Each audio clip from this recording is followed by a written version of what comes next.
You know, guys, as I read these articles and as I look at all of this stuff going on in today's modern day, I really I can't help but feel just damn, man, it must suck. I don't know how else to put it, but it must really suck to live your life through the eyes of race. It must be probably one of the most liberating things, because you can also just pretty much blame anything that goes wrong in your life on your skin color. That must be very liberating. Now that I think about it, that doesn't sound too bad. But what am I talking about? Well, apparently, this person, Ava DuVernay or whatever, says that racism and sexism is to blame for audiences being more excited about Oppenheimer than her Isabel Wilkerson biopic Origin. Yes, lady, I can't even keep a straight face, man. Like how am I supposed to take this seriously? How is anybody supposed to take this seriously?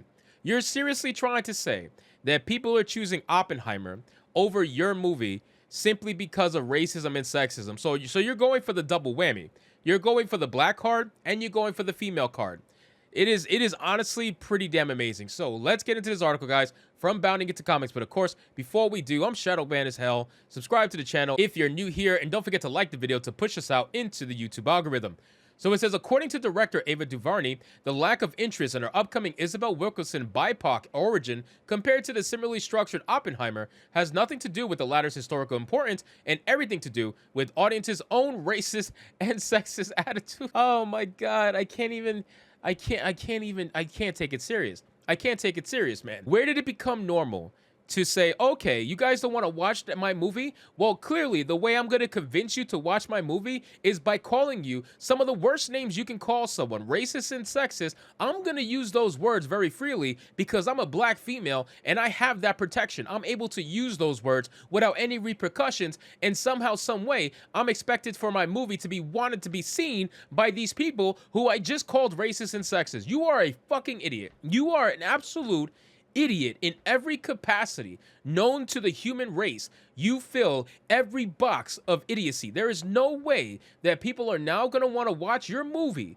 because you decided to call them racist and sexist for not doing so. That is just crazy, crazy shit, man. I really can't stand these people. I can't stand these victim losers. Like they're losers. That's what they are. They have no personality. Their entire world is based in their race or their sex, and because of the problems in their life, everything that's wrong in their life is based off of their race and sex. I mean, you have to be some of the weakest people I've ever met in my life. People who think like this, you have to be. There's no way that you're not. It is so unbelievably pathetic to watch someone who is a grown-ass adult sit there and blame her race and her sex. A double whammy. You didn't just do one, you did both. You blaming your race and your sex for your own failures. It is incredible. So it says, born in 1961, Wilkerson is perhaps best known for having been, per the National Association of Black Journalists, the first black journalist to win a Pulitzer Prize for individual reporting and first black woman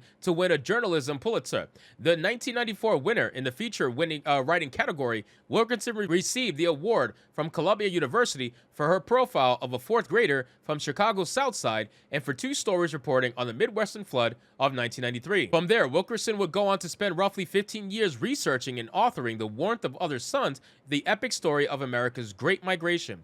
Released in 2010 to widespread praise from mainstream media outlets, the book provides a historical examination of 3 popular routes taken by black Americans in emigrating north from the southern United States between 1915 and 1970. 10 years later, Wilkinson next published Cast, The Origins of Our Discontent. As described by the book's publisher, Penguin Random House, Cass argues that America today and throughout its history has been shaped by a hidden caste system, a rigid hierarchy of human ranking. Beyond race, class, or other factors, there is a powerful caste system that influences people's lives and behaviors and the nation's fate, reads the book's official synopsis. Linking the caste systems of America, India, and Nazi Germany, Wilkinson explores 8 pillars that underlie caste systems across civilizations, including divine will, bloodlines, stigma, and more.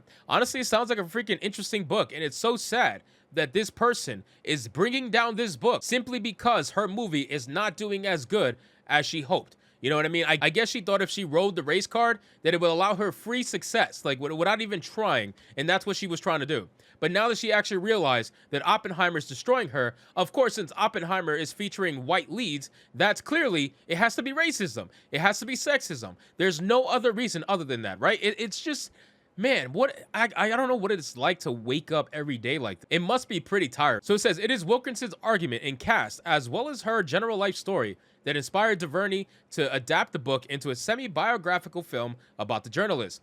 Speaking on her upcoming film to Variety's Angelique Jackson, the woman once attached to Helm's DC's New Gods film explained it has biographical elements, so in some ways it's a biopic, in some ways it's docudrama, in some ways it's a straight up adaptation of these really beautiful and tragic moments in history. The goal was to try to stitch together a tapestry to create a quilt. That's how I think of it, and allow myself to color outside the lines of what I've been told, she told Jackson.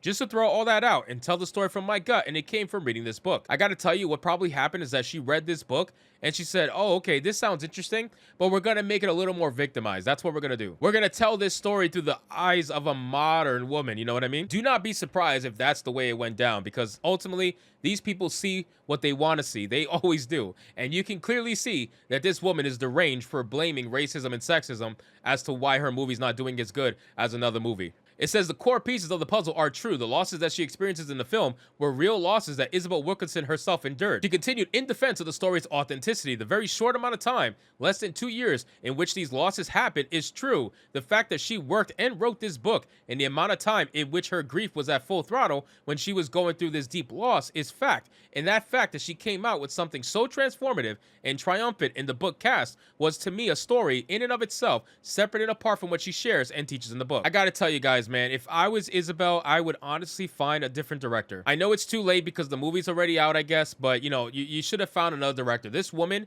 did not have the best intentions in heart. She didn't. She wanted to do a movie that was going to allow her to preach about identity politics, modern day identity politics. And you know that's true because now she's doing interviews blaming identity politics for why her movie failed. It really is sad considering how good this book seemingly is, how well received it is in the masses. Like, this is a very popular book. So the fact that it has such a terrible movie adaptation does not give it the credit that it seemingly deserves. So anyway, guys, thank you so much for watching this video. I hope you did enjoy it. And if you did, consider leaving me a subscribe. I would greatly appreciate it. Don't forget to like the video, comment, let me know what you thought, and I'll see you guys on the next one. Hypnotic out.